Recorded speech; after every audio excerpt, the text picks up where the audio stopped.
Kali ini kita pengen bahas lagi kamera lama yang kayaknya value-nya masih sangat menarik di tahun 2023. Terutama kamera ini bakal cocok untuk para content creator.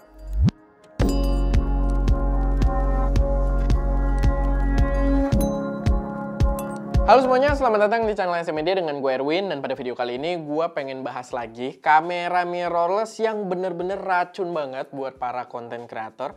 Dan udah beberapa tahun dia jadi salah satu rekomendasi tertinggi gue juga, yaitu adalah Sony ZV-S10. Dan by the way, karena kemarin kita sempat bahas beberapa kamera-kamera yang udah agak lama juga, ini adalah salah satu kamera yang paling banyak di request juga, Sony ZV-S10 di tahun 2023. Bahkan kita sempat selipin juga di video pembahasan A6400 di tahun 2023, itu kita mention, kita selipin si ZV-S10 ini, karena memang secara value masih sangat menarik buat dipertimbangkan, apalagi buat para content creator gitu ya. Ini bener-bener racun banget. Tapi di video ini kalian harus ikutin sampai habis karena sebenarnya ada twist yang cukup menarik di videonya yang mungkin bisa membuat kalian agak benci dengan Sony Indonesia. Tapi ya nggak tahu, itu tergantung dari kalian juga. Tapi ada twist yang menarik yang perlu banget buat kalian perhatikan karena ini akan jadi informasi yang menurut gue cukup berharga juga. Dan ya, gue nggak ada barangnya di sini. Ini gue pakai A6400 buat display karena ZV-S10 kita nggak punya di studio SM Media. Tapi gue udah pernah coba juga gitu kan. Dan sampai sekarang gue masih tahu kalau kamera tersebut punya value yang menarik juga gitu buat dipertimbangkan. Karena kualitas gambar dan apa yang dibawa, fitur-fiturnya itu sebenarnya cakep banget yang bakal kita jabarin di sini. Tapi sebelum masuk ke videonya, gue pengen kenalin juga kalau kita ada preset Creature, yaitu preset hasil dari kita keliling Indonesia di episode Creative Adventure buat bikin foto yang epic-epic. Total ada 24 preset, 6 diantaranya udah powered by AI yang bisa auto select subject dan mengatur warna berdasarkan selection tersebut. Dan kalau kalian beli pakai kode STCH, kalian bisa dapat diskon Rp250.000.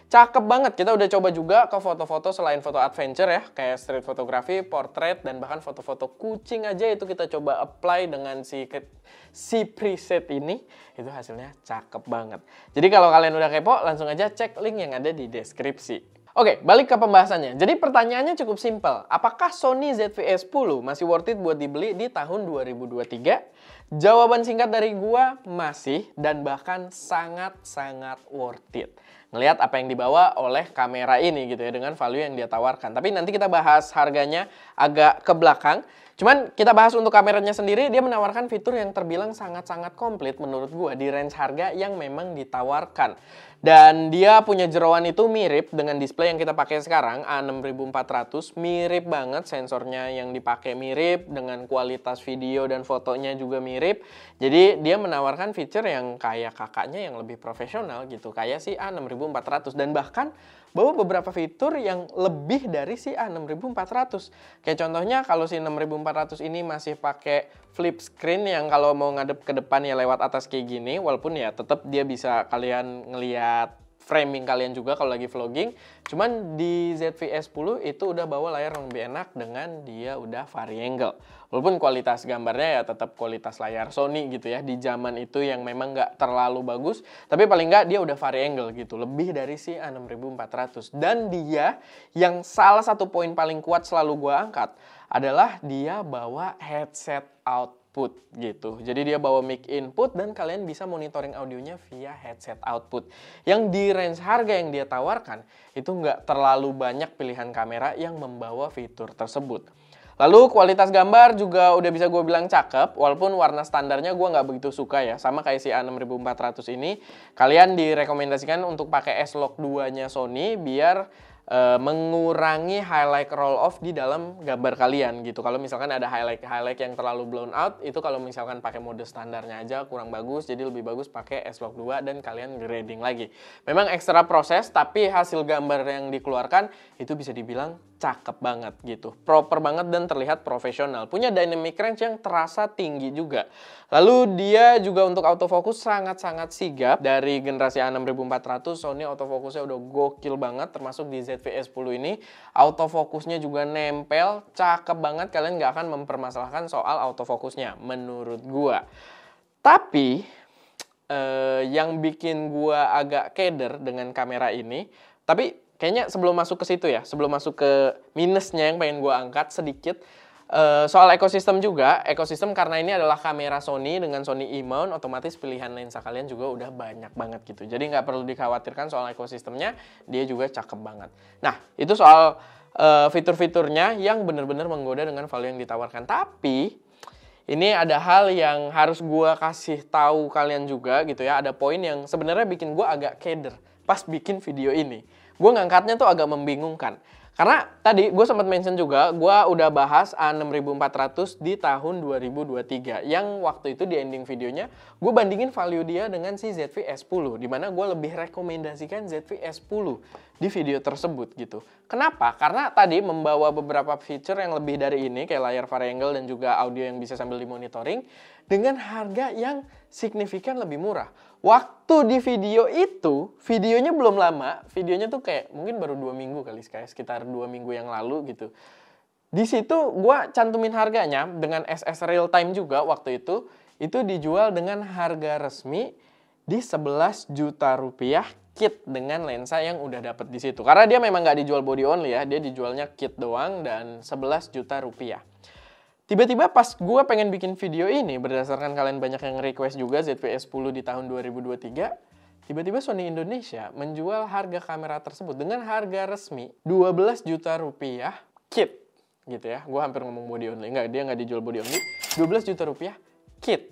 Gitu. Jadi naik sejuta dengan gap waktu tidak sampai 1 bulan dari kita bahas, kita angkat waktu itu ketika bahas si kamera Sony A6400 ini. Gue sih nggak mau bikin statement macem-macem, gue juga nggak mau bilang harganya naik karena gue bahas terus jadi rame gitu ya, terus orang jadi banyak nyari terus harganya naik, enggak.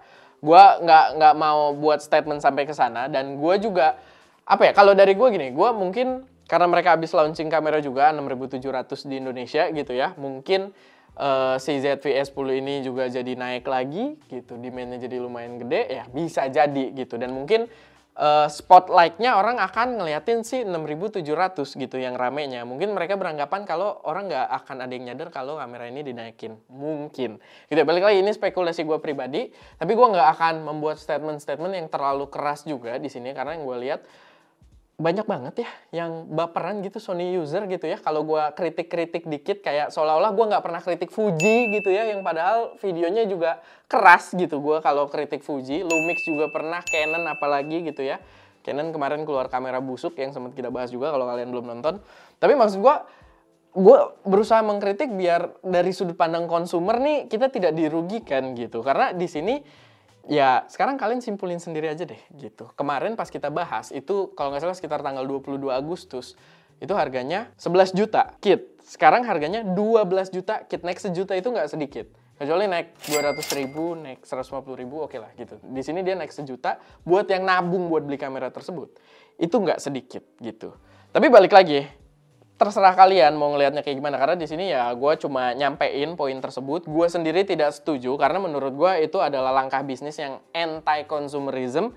Kalau di luar gue rasa ada hukumnya gitu ya, gue nggak tahu kalau di Indonesia kayak gimana, tapi menurut gue itu langkah yang sangat anti consumer, yang kalian tuh punya fanboy keras-keras loh gitu loh. Kalian punya fanboy yang banyak ngebelain dengan sukarela brand kalian gitu ya, brand Sony ini, tapi langkah yang diambil tersebut menurut gua sangat merugikan user gitu ya. Kayak kemarin kita sempat naikin terus ada yang, 11 juta dikit lagi nih, tinggal nabung sejuta lagi, misalkan dia udah 10 juta gitu ya, tinggal nabung dari 10 bulan udah tinggal 1 bulan lagi, tiba-tiba naik jadi 12 juta tuh nggak banget gitu untuk dari sudut pandang konsumer gitu ya. Jadi balik lagi di sini gua mengkritik brand itu dari sudut pandang perspektif konsumer seperti kalian gitu. Tapi ya balik lagi, gua nggak setuju dengan langkah tersebut, dan kalian terserah kalian pengen menanggapinya seperti apa. Kalau dari sudut pandang kalian, oh ya udah cuma naik sejuta, duit gue cukup kok, ya udah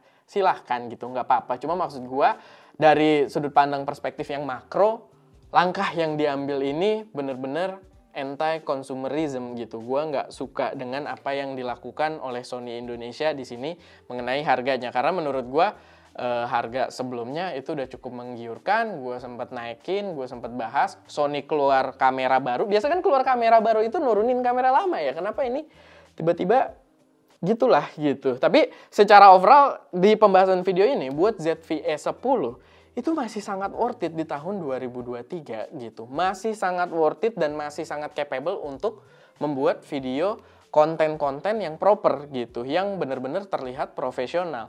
Cuman balik lagi, gue tetap harus angkat kalau harganya ya naik gitu. Jadi buat kalian yang udah beli dengan harga yang kemarin, selamat. Dan buat kalian yang pengen beli dengan harga yang sekarang ya terserah kalian gitu. Gue di sini cuma ngingetin, gue cuman pengen ngasih tahu. Tapi overall buat kameranya sendiri bukan kamera yang jelek dan kamera yang sebenarnya masih sangat rekomen dan menurut gue dengan ekosistem Sony juga gitu ya. Masih long term kalau kalian beli sekarang, kalian pengen pakai kayak setahun, 2 tahun atau 3 tahun bahkan gitu ya. Menurut gue masih long term gitu, masih sangat capable karena dia bisa ngeluarin video 4K yang proper juga, lalu kalian pakai ya fitur-fitur yang dibawa itu masih sangat capable untuk beberapa tahun ke depan gitu. Jadi ya itu yang pengen gue bahas di sini. Kameranya masih worth it, tapi gue berharap kalau harganya itu kayak harga yang kemarin pas kita bahas Sony A6400 gitu ya.